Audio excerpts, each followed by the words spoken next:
Hello everyone. In this class, we are going to discuss about anemia and polycythemia. The student should be able to know, define anemia and polycythemia, classify anemia and give common causes of each category of anemia, give the salient blood picture of common types of anemia, and list the types and causes of polycythemia.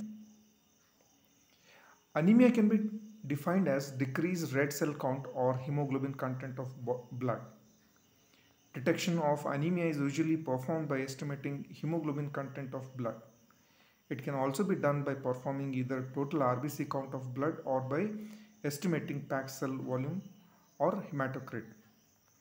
Clinically, anemia is detected by assessing the degree of paleness, usually by looking at the lower palpebral conjunctiva or the nail beds. Detection of morphological type of anemia depends on various blood indices. Anemia can be classified either morphologically or etiologically. Some of the common causes for anemia are inadequate blood supply, inadequate supply of nutrients resulting deficiency anemias, that is deficiency of iron, vitamin and proteins, aplasia of bone marrow, anemia associated with chronic diseases, anemia associated with renal failure, anemia due to inherited disease like thalassemia, sickle cell anemia, and anemia due to blood loss. Morphological classification, or it is also called as Wintrup's classification.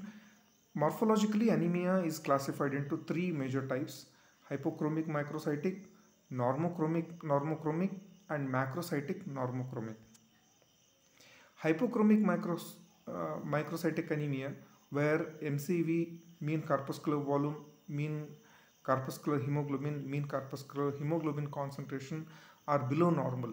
Such subnormal red cell indices corresponds to microcytosis and hypochromia of the red cells in the blood film. Micronormoblasts are seen in the bone marrow examination. This occurs due to the result of defect in red cell formation, which hemoglobin synthesis is impaired to a great extent. Some of the common examples are iron deficiency anemia, so which there is inadequate iron for formation of the heme component of the hemoglobin, and thalassemia, in which formation of the globin component of the hemoglobin is defective.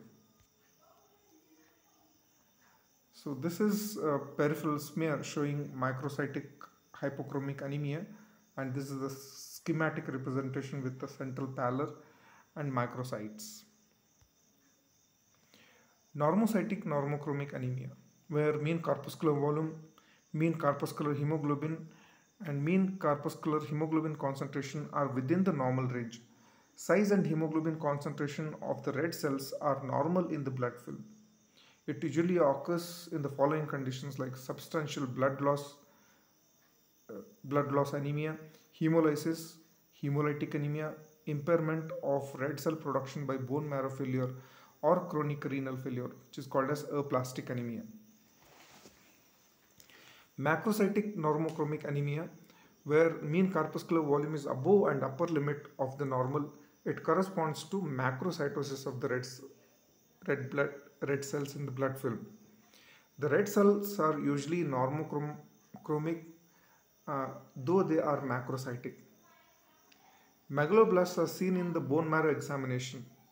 Oval jelly bodies, hypersegmentation of the neutrophils, basophilic stripling are also seen. The typical example of this type of anemia is megaloblastic anemia that occurs due to deficiency of vitamin B12 or folic acid. So this diagram showing a difference between normal and megaloblastic anemia, where all the red blood indices they are increased. MCSC may be normal or reduced. Okay, so whereas marrow erythropoiesis, you see normoblastic cells in normally, and megaloblastic cells you can see in the megaloblastic anemia. Okay, so obviously the marrow iron content is normal in normal and increased in megaloblastic anemia.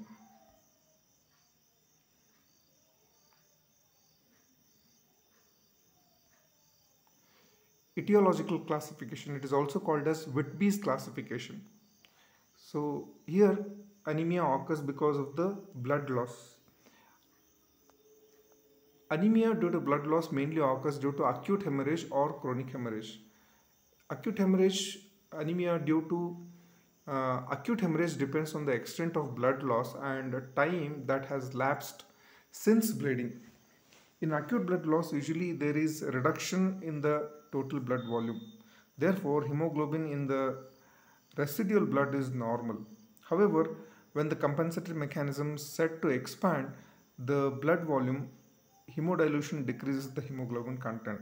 Therefore, estimation of hemoglobin after few hours of acute blood loss does not assess the actual degree of anemia. Chronic hemorrhage occurs mainly in gastrointestinal, genitourinary, respiratory tract diseases. So, gastrointestinal blood loss could be because of peptic ulcer, hemorrhoids, hiatus hernia, carcinoma of the stomach and colon, esophageal varices, chronic aspirin ingestion, ulcerative colitis, and hookworm infestation. So, respiratory diseases that produces epistaxis, hemoptysis, as occurs in pulmonary tuberculosis or bronchogenic carcinoma, produce anemia. Genitourinary diseases which cause hematuria or hemoglobinuria, they are going to produce anemia. Disease of genital tracts in female, loss of blood from the genital tracts like menstrual disorders, menorrhagia or metrorrhagia, and uterine pathologies can produce anemia. Aplastic anemia is the anemia due to impaired red cell production. Marrow examination shows near absence of hematopoietic precursor cells. Hemolytic anemia results from increase in the rate of red cell destruction. Defect causing premature red cell destruction may be divided into broad categories like intracorpuscular cause and extracorpuscular cause. These are some of the intracorpuscular defects, like it can be membrane defects as it is seen in hereditary spherocytosis or hereditary elliptocytosis. Like in hemoglobin defects, there are different hemoglobinopathies like sickle cell anemia, abnormal hemoglobins like HbC, HbE, HbD, and unstable hemoglobin, and thalassemia, major or minor. Some of the enzyme defects like pyruvate kinase and glucose 6-phosphate dehydrogenase can cause, they are the intracorpuscular causes. Extracorpuscular causes like again acquired causes, immune mechanism, warm and cold antibodies, hemolytic disease of the newborn, incompatible blood transfusion, drug-induced anemia, okay, and non-immune mechanisms like cardiac hemolytic anemia, March hemoglobinuria, or it can be drug-induced infection or burns, and or it could be altogether hereditary causes.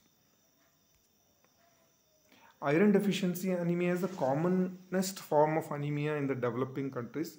It usually occurs due to deficiency of iron in the diet. There are three major factors in the pathogenesis of IDA. Increased physiological demand for iron as it occurs in pregnancy, lactation, and in growing children. Therefore, in these groups, extra iron should be available in the diet, otherwise IDA occurs. Inadequate iron intake as occurs due to the deficiency in the diet. Pathological blood loss like bleeding, peptic ulcer, piles, worm infestation, epistaxis, or hemoptysis.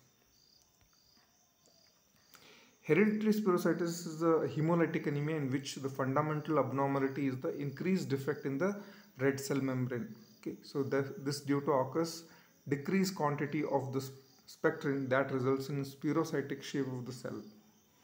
Spherocytes have a decreased surface area to volume ratio and the cells are more rigid, that is more deformable. Therefore, when the cells pass through the splenic pulp, they are destroyed. So this is an autosomal dominant disorder which affects males and females equally. The usual features are anemia, jaundice, enlarged spleen, and may present with a gallstone. The blood picture typically shows anemia with spherocytosis, increased osmotic fragility, hyperbilirubinemia, and reticulocytosis. Usually anemia is normocytic and normochromic. Sometimes splenectomy helps in the improving condition. Okay, so this is the diagram showing the hereditary spherocytosis, where you can see the presence of mini spherocytes. Okay, so as demarcated.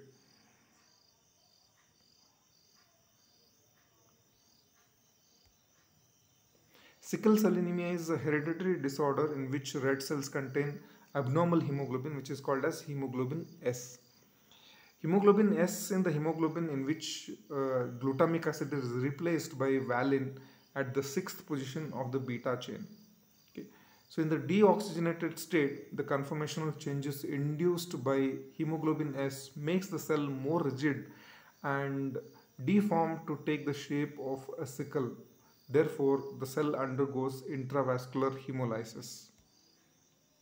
Okay, so this is the normal red blood cell. I mean, where the presence of glutamic acid, where in sickle cell anemia, the glutamic acid is replaced by valine. Okay, so that is why, I mean, whenever there is a reduced deoxygenation, the red blood cells which are having rod-like polymer shapes, okay, so they are irreversibly sickled.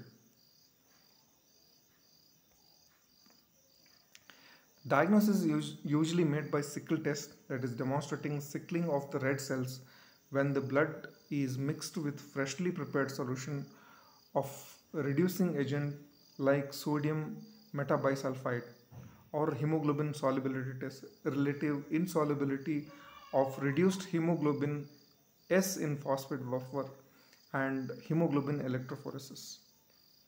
Hyposplenism is usually associated due to the microinfarction in the spleen. So eventually autosplenectomy may occur in them. Anemia is usually normocytic and normochromic and normocytic. Okay, so here you can see the different types of cells that you can see in the sickle cell anemia. Cystocytes, sickle cells.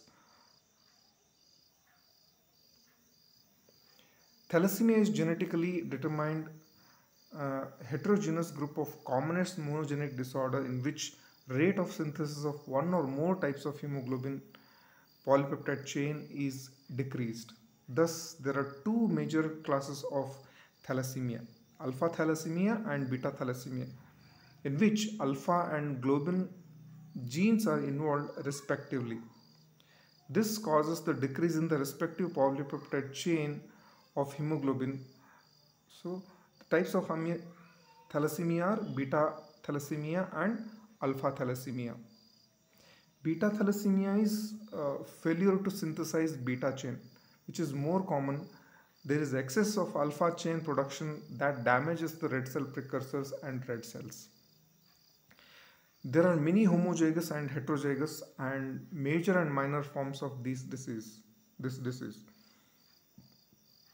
Beta thalassemia major anemia develops in first few months of life and becomes progressively severe.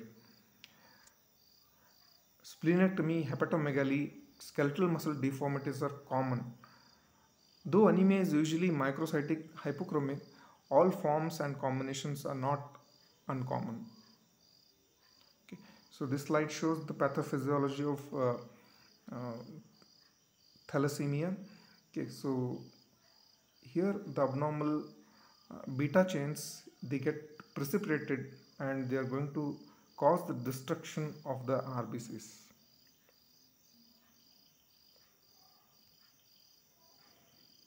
Okay. So this is a picture showing beta thalassemia major, where you can see the normoblast, cystocytes, microcytosis and the target cells.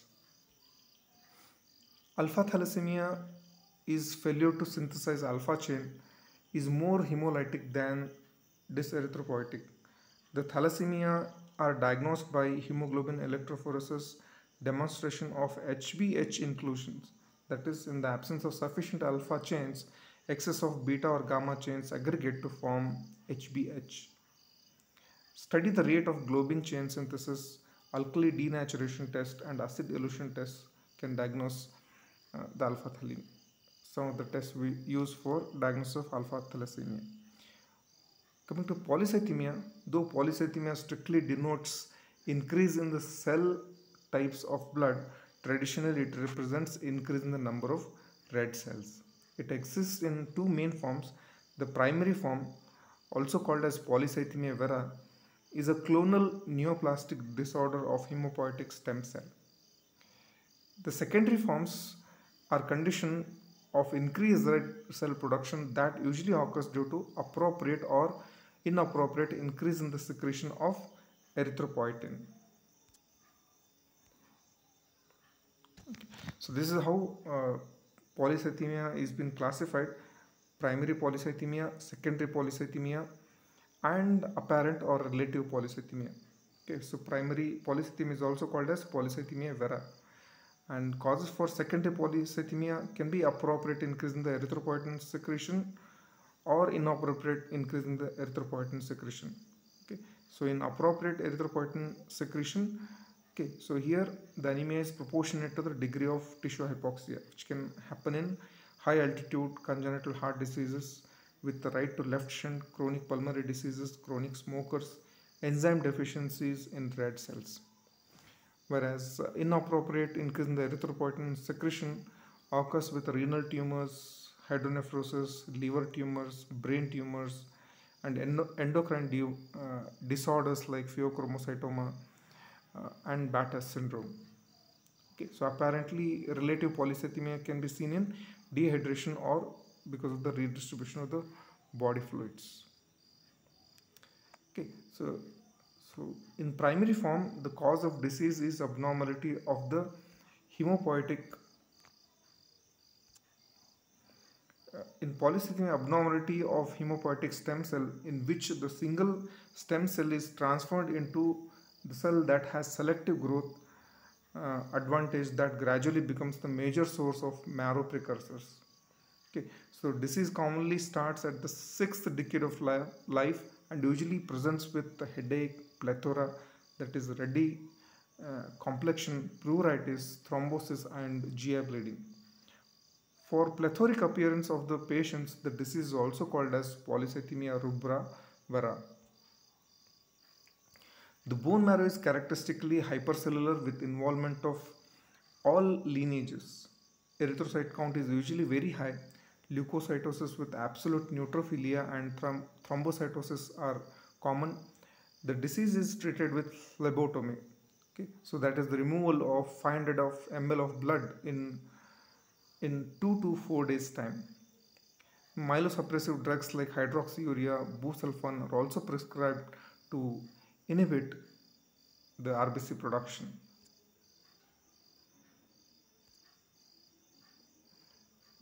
So that is about, in brief, anemia and polycythemia. Thank you.